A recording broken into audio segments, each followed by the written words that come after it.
Get out your pudding cups and celebrate, my friends. Comrade Sanders has waved the white flag, but he still holds tight to the red one.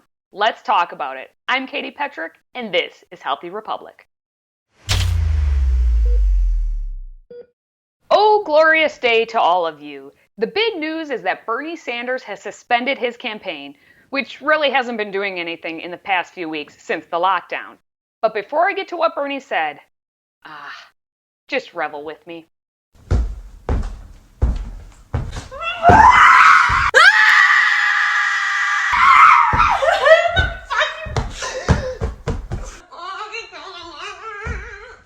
And I felt a pang of grief, much the same way I did on November 9th, 2016. It feels like Trump just won again. Democrats, please don't make me vote for Joe Biden. Please don't make me vote for Joe Biden. Please don't make me vote for Joe Biden. I don't want to vote for Joe Biden. Then don't? I've been waiting for this moment solely so I can eat pudding on camera. And I like all kinds of pudding. I like chocolate pudding. I like yellow lemon. I like banana cream. I am not racist when it comes to pudding. It's all tasty pudding to me. Now, I guess we should get to the part about where Bernie actually says he's dropping out. We are now some 300 delegates behind Vice President Biden, and the path toward victory is virtually impossible. So while we are winning the ideological battle, and while we are winning the support of so many young people and working people throughout the country, I have concluded that this battle for the Democratic nomination will not be successful. And so today, I am announcing the suspension of my campaign. But are you really dropping out? I will stay on the ballot in all remaining states and continue to gather delegates. While Vice President Biden will be the nominee, we must continue working to assemble as many delegates as possible at the Democratic Convention, where we will be able to exert significant influence over the party platform and other functions. Yeah, that sort of sounds like he's still in it. And that would make all of his sycophants happy. I think it was an extraordinary success. Completely shifted the arena of debate and discussion. Issues that were unthinkable a couple of years ago are now right in the middle of attention.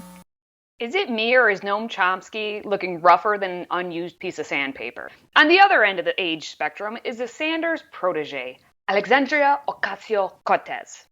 His favorite junior socialist said her goodbye via Instagram. And if I didn't know better, I'd say that was a Joe Biden-style hug. She left her sweet nothings by saying, "Thank you for fighting for all of us from the very beginning and throughout your entire life. Yada, yada, yada, blah, blah, blah. You have shown us that victory is ours for the organizing, even if not always guaranteed. Thank you for demonstrating that it is possible to serve authentically without compromising our values or integrity." I'm going to stop her right there. Values and integrity. You keep using the word. I don't think it means what you think it means. What else did Bernie have to say? If we don't believe that we are entitled to live in a world of justice, democracy, and fairness, without racism, sexism, homophobia, xenophobia, or religious bigotry, we will continue to have massive income and wealth inequality, prejudice and hatred, mass incarceration, terrified immigrants, and hundreds of thousands of Americans sleeping out on the streets in the richest country on earth. Buzzwords galore. In case you didn't recognize the background, Bernie is hunkered down in Vermont amongst his maple trees. And just so you aren't confused, Vermont is the winter home for Bernie. Like a true communist, he has 3 homes. I work in Washington, House 1. That's the first problem. Live in Burlington, House 2. That's good. And like thousands of other Vermonters, I do have a summer camp. Forgive me for that.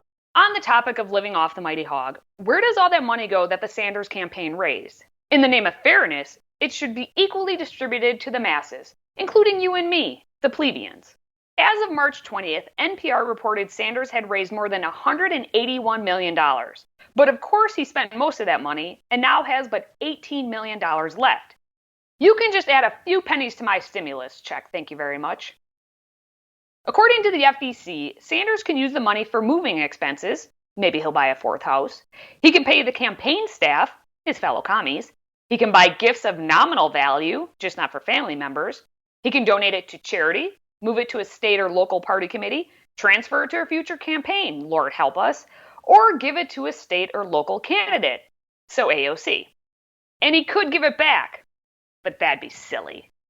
Again, I say, he may not actually be dropping out, so he won't want to give that money back. I mean, when has Sanders done what is best and learned to step aside?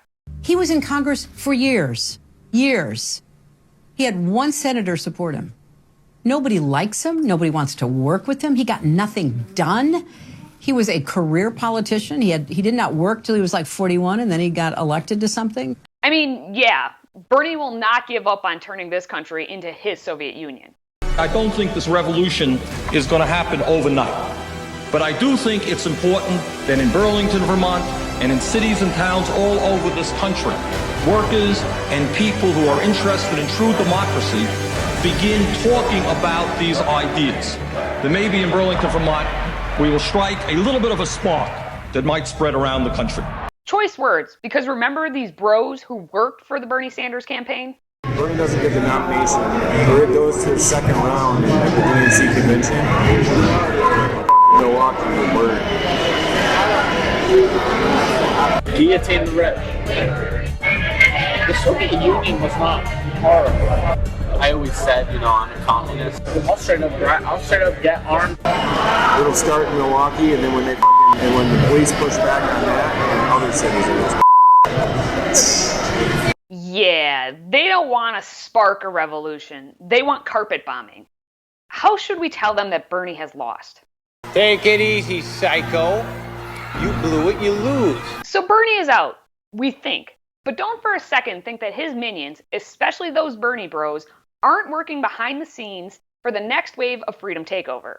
Remember that this current lockdown is giving a small taste of what the norm would be under a Sanders-type presidency, where there is no pudding for anybody. Don't let that happen. Until next time, stay healthy, America.